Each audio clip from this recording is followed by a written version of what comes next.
اور اس میں ایک مضبوط بیداری پیدا کرنے کی کوشش کرنا چاہیے تاکہ کسی بھی جگہ پر وقف کی کسی بھی املاک کو یا مسجد مدرسے یا جو بھی معاملات ہیں اسے کوئی نقصان نہ پہنچ سکے. اور اس سلسلے میں ہم سب کو بہت الرٹ رہنے کی ضرورت ہے اور متحرک رہنے کی ضرورت ہے اور بہت ہوشیار رہنے کی ضرورت ہے. اگر ہم یہ سوچتے ہیں کہ یہ وقت تو اس پر ہے مجھ پر نہیں ہے تو یہ اچھی طرح یاد رکھنا چاہیے یہ بالکل ایسے ہی ہوگا جیسے پڑوس میں لگی ہوئی آگ کو دیکھ کر ہم یہ سوچیں گھر اس کا جل رہا ہے میرا کیا. لیکن یاد رکھیں پڑوس کا جلتا ہوا گھر دیکھ کر اگر ہم خاموش اور اطمینان سے بیٹھیں تو ہمیں تیار رہنا ہوگا, ہمارا نشیمن بھی جلد سے جلد خاکستر ہو جائے گا.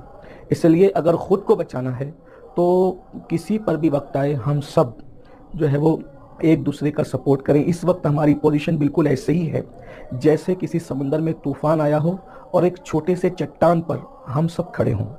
اب اس چھوٹے سے چٹان پر آئے ہوئے طوفان میں ہم کھڑے ہو کر ایک دوسرے کا مضبوطی سے ہاتھ تھامیں گے تو ہم سب بچ جائیں گے. اور اگر ایک دوسرے کو دھکا دینے کی کوشش کی تو یاد رکھنا طوفان کسی کو بھی محفوظ رہنے نہیں دے گا. اس وقت ہمارے حالات ایسے ہی ہیں. اس لیے آئیے جڑیے, جتنا شریعت مطہرہ نے ہمیں اختیار دیا ہے, جتنی وسعت دی ہے, اس وسعت کو سامنے رکھتے ہوئے جڑیے, ایک دوسرے کا سپورٹ کیجیے, ایک دوسرے کا تعاون کیجیے. اللہ تبارک و تعالی ہماری قوم کو بیدار رکھے.